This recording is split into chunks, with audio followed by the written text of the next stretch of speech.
Olá, seja muito bem-vindo, muito bem-vinda a mais um episódio aqui do podcast da Educar Nutrir. Estou mais uma vez com a Silvana Pupo, que vai bater um papo muito importante para você, pai, você, diretor de escola, que está nos ouvindo aí do outro lado.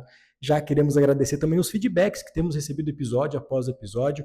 Vai deixando o seu comentário o que você está achando desse tema e também sugestões de novos temas para que a gente possa levar até você um conteúdo cada vez mais personalizado e atingir cada vez mais lares aí no Brasil. Silvana, para a gente começar a entrar aqui no nosso tema, eu gostaria que você comentasse um pouco sobre a sua trajetória, né? Primeiro no ramo da nutrição. Eu comecei na nutrição há mais de 30 anos, né? Começando o curso mesmo. E aí fiz a faculdade, já tinha em mim o desejo de fazer atendimentos. A nutrição era muito nova naquela época e a gente tinha até poucas opções. Como eu sou do Paraná, e nós tínhamos poucas opções aqui, né? E aí fiz a faculdade. E assim que eu me formei, eu já sabia exatamente o que eu queria, porque durante o processo isso já era claro, né? Que era trabalhar no consultório, era fazer atendimentos, trabalhar com saúde, emagrecimento, tratamento de doenças, que foi algo que eu sempre gostei muito. E então, quando eu acabei a faculdade, eu fui para São Paulo para fazer um curso específico lá, que era um curso de nutrição enteral e parenteral, nome estranho, né? Que é alimentação por sonda, alimentação específica. Gosto muito dessa área de saúde. Então, trabalhava revertendo, né, os problemas, os pacientes com a sonda, com parenteral, que é aquela nutrição direto na veia, onde o paciente é alimentado também com uma nutrição extremamente calculada. Então, eu sempre gostei demais de ver a reação do alimento em si, em cada função do organismo, tanto na saúde quanto na doença. Então, como eu já gostava muito dessa área, fui me especializar lá em São Paulo, estudei lá na Beneficência Portuguesa, e lá eu tive essa experiência de conviver com esses pacientes, graves normalmente, né? E de ver realmente como é impactante a nutrição dentro de um organismo, tanto revertendo como prevenindo, como ela é importante. Então, assim começou a minha trajetória, depois voltei, e aí sim fiquei atuando no consultório nesse tempo, trabalhei um tempo na Santa Casa também, e aí, esse foi o meu começo. E aí, quando fiquei somente no consultório, trabalhei durante muitos anos com saúde, prevenção, emagrecimento, reversão de problemas. Trabalhava dentro dessa área. E dentro do consultório, qual que era os casos que você normalmente via? Como que era feito esse acompanhamento? Se era mais preventivo, se você fazia a longo prazo, todo um planejamento e com feedbacks para o paciente? Como que era o maior foco de atuação? Hoje eu posso dizer infelizmente, né? Infelizmente a gente não trabalhava muito prevenção, era mais reversão de problemas mesmo. O paciente já vinha com alguma patologia, né? Alguma doença ou algum problema, ou insatisfação pessoal com o peso, já vinham com problemas pré-instalados. Dificilmente a gente conseguia dentro do consultório trabalhar uma mãe que levava um filho, por exemplo, para ensinar a comer melhor para que crescesse com mais saúde. Então, isso é algo assim que, de uma certa forma, já me preocupava, porque por mais que a gente atuava o tempo todo, foram 20 anos de consultório, né? E esses 20 anos de consultório, eu via resultados lindos, mas eles não eram disseminados. Então, o resultado acontecia para aquele paciente que podia, que tinha acesso a essa consulta, né? E a esse tratamento. Então, a gente não conseguia ver uma mudança. E por mais que eu trabalhava, eu não conseguia ver os números da obesidade caindo, de seletividade alimentar, destas doenças que foram só crescendo nos últimos muitos anos, na verdade, né? Porque foi um escalar desses problemas. Então, não era feito prevenção. A gente não conseguia ensinar de forma satisfatória, né, dentro do consultório. A que você atribui esses altos índices de obesidade, seletividade alimentar, que há alguns anos atrás a gente não tinha conhecimento, pelo menos o público geral não tinha um conhecimento sobre seletividade alimentar? Tem alguns fatores que você daria como talvez culpados por isso hoje em dia? Eh, eu posso te dar essa resposta pensando em 2 pilares, tá. Um pilar, os meus 20 anos de consultório, e tudo que eu consegui observar, em todo esse período, e um outro pilar provando com a ciência, que traz estudos, que somam a essas minhas observações dentro do consultório, tá. Que o que a gente tem, é a falta de conhecimento pautado em técnicas de percepção do que é certo e do que é errado em relação à alimentação. Por quê? Hoje nós temos uma indústria que ela é muito forte, então ela, infelizmente, isso acontece. Nós pegamos rótulos de alimentos que se dizem saudáveis, mas não são. Nós também, as pesquisas mostram isso, e é o que eu realmente também percebi em consultório, a gente vai muito pelas outras questões que estão tirando a gente do foco emocional de equilíbrio. Então, o alimento vem como prazer, ele vem como companhia, ele vem como aconchego.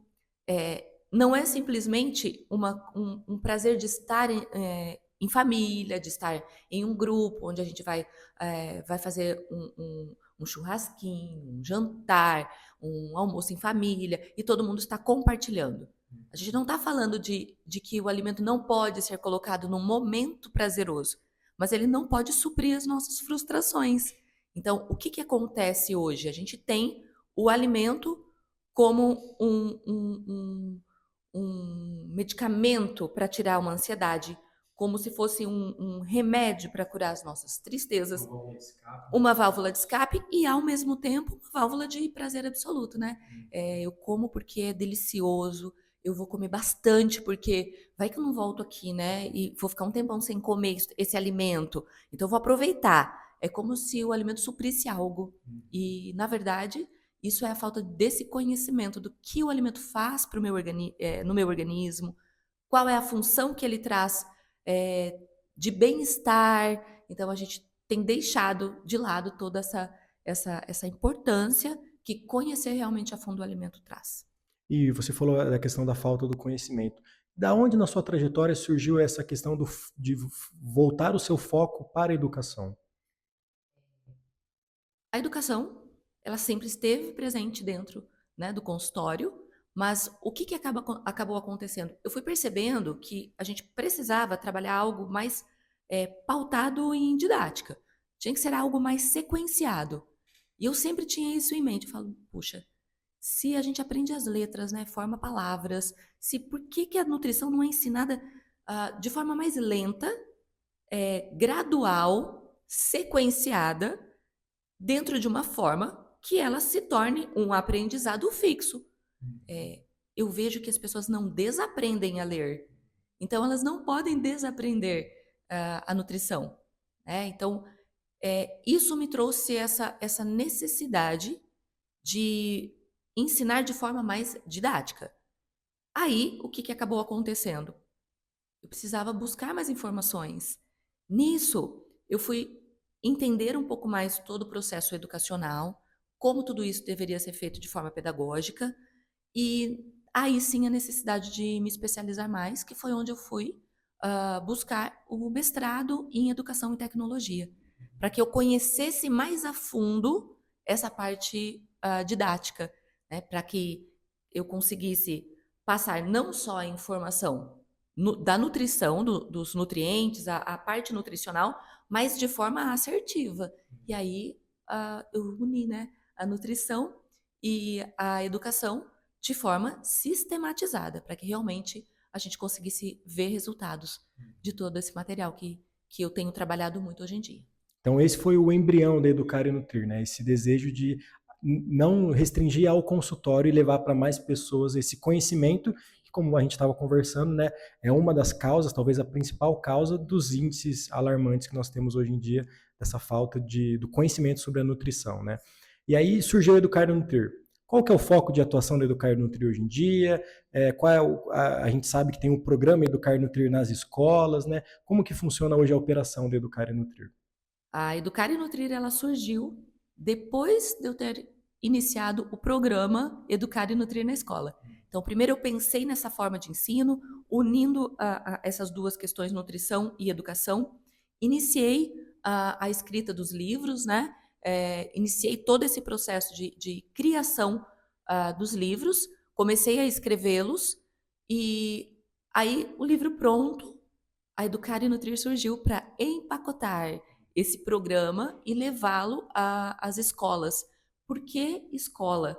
Porque é o meio de disseminação de educação e de conhecimento. Uma nutricionista sozinha, ela fica lá no consultório atendendo um número X de pacientes. Quando nós saímos do nosso consultório e vamos a mais lugares, a gente vai conseguindo disseminar esse ensino. Mas aí, quando eu visualizei a escola como o lugar ideal, porque já é o que acontece, né? Mas o lugar ideal para ensinar nutrição de forma didática é onde tudo começou realmente a acontecer. Então, educação nutricional dentro das escolas, de forma didática, traz resultados incríveis, que é onde eu visualizo, sim, a mudança mesmo no quadro, não só da obesidade, mas como da seletividade alimentar, que também é impactada pela não oferta de alimentos saudáveis. A gente sabe que existem as neurodivergências, existem comportamentos que são característicos de pessoas neurodivergentes, que é essa alta sensibilidade, que é uma aversão, muitas vezes, às texturas, ao cheiro. Existe todo esse campo que tem que ser muito olhado, mas a grande massa, ela está mesmo em não receber o alimento de forma correta, e aí acabar colocando muito industrializado, muitas químicas, muitos conservantes, saborizantes, que vão enganando o nosso paladar. E aí os alimentos saudáveis, né, básicos, naturais, é como se eles fossem sem graça, sem gosto, e aí não há vontade mesmo de provar esses alimentos. Estávamos conversando outro dia também, né? Você pode estar acompanhando os nossos outros episódios aqui na playlist do nosso canal no YouTube. Estávamos conversando também sobre crianças que são expostas a alimentos saudáveis, seja uma verdura, uma fruta, e não reconhecem ele, não sabem o nome desse alimento, né? Isso é assustador para a gente ver hoje em dia, que a criança pensa que o alimento nasce aonde? No mercado, é onde ela vai com a mãe, ou às vezes não vai no mercado, a mãe traz o alimento, os responsáveis trazem o alimento para casa e o alimento está ali na cozinha para eles e é aquilo, né? Então, a importância de você ensinar dessa forma gradativa para a criança, né? Desde da infância mesmo, dos primeiros passos, para ela ter uma melhor noção daquilo que ela está se nutrindo, né? Silvana, você é mãe do Matheus, da Lara, e queria que você comentasse um pouco, já agora entrando no nosso assunto de como escolher uma escola para os nossos filhos, né? O que você levou em consideração para escolher uma escola para eles, que atendesse às suas exigências, qual a idade do Matheus e da Lara e como você vê esse acompanhamento do que eles têm aprendido na escola? O Matheus tem 13 anos hoje, a Lara tem 11, eles fazem aniversário no mesmo mês, então eles já vão completar agora 14 e 12 anos. E quando eu fui escolher a escola, eu morava numa cidade menor, e aí das escolas que eu tinha como opção, eu fui buscar aquela que tinha um olhar mais direcionado a ensinar práticas para a vida. Então, eu fiquei muito atenta a isso, o que era ensinado para que eles conseguissem adaptar a vida de forma mais saudável. Como sou nutricionista, busquei e tive um olhar para essas questões também. Outro fator que foi muito decisivo para mim era qual sistema utilizado de ensino. Se eram apostilas próprias, se eram apostilas, livros, né, de um sistema padronizado, sistemático. Então, isso contou bastante para a minha escolha. E aí, fui pesquisar sobre qual sistema utilizado e o que se oferecia dentro desse sistema. O sistema que eu digo, né? A gente tem as escolas que nos assistem, né? Mas também os pais. Então, qual apostila mesmo era utilizado, que grupo que fazia esse material para que eu soubesse realmente qual era o objetivo de aprendizagem daquele material utilizado. Então, foram essas questões que tiveram um peso muito grande para mim. Isso vem de encontro com o que a gente estava conversando, né? A escola é onde as crianças passam muita parte do seu dia, a parte crucial ali dos primeiros passos, onde eles vão ter os cernes de relação social com as outras pessoas, de interação social com outras pessoas, e é onde os primeiros ensinamentos fixam aí para a vida toda, né? Então, a aplicabilidade do programa na escola, acredito que ele deva ser, e o quanto antes, considerado pelos pais na hora de escolher uma instituição, né? Silvana, se você pudesse deixar algumas dicas, algumas orientações para pais que estão nos ouvindo escolher a escola dos filhos, né? Qual que seria essa dica que você daria para o pessoal? Eu acho que quando a gente pensa em escolher uma escola, né, o nosso tema de hoje, né, que escola quero para o meu filho? Cada pai sabe o que quer para seu filho, mas muitas vezes os pais acabam não pensando quem vai ensinar isso para eles. O pai sabe o que quer para o filho, mas nós pais, né, nós dependemos sim das instituições para que a gente consiga atingir as nossas metas de ensino, né, para as nossas crianças. Então, realmente eu tenho que olhar para a escola e buscar dentro do que a escola oferece aquilo que vai ser mais próximo ou que atinja 100%, se possível, né, dos meus desejos como mãe, né? Então, o que eu daria de dica? Que é importante observar o que está sendo ensinado e de que forma. Por exemplo, quando nós falamos da educação nutricional, é importante entender se a escola tem um trabalho de educação nutricional, onde ela vai apresentar isso, às vezes, na reunião de pais, né? Olha, nós temos aulas de educação nutricional, ou fazemos um trabalho. Que trabalho é esse?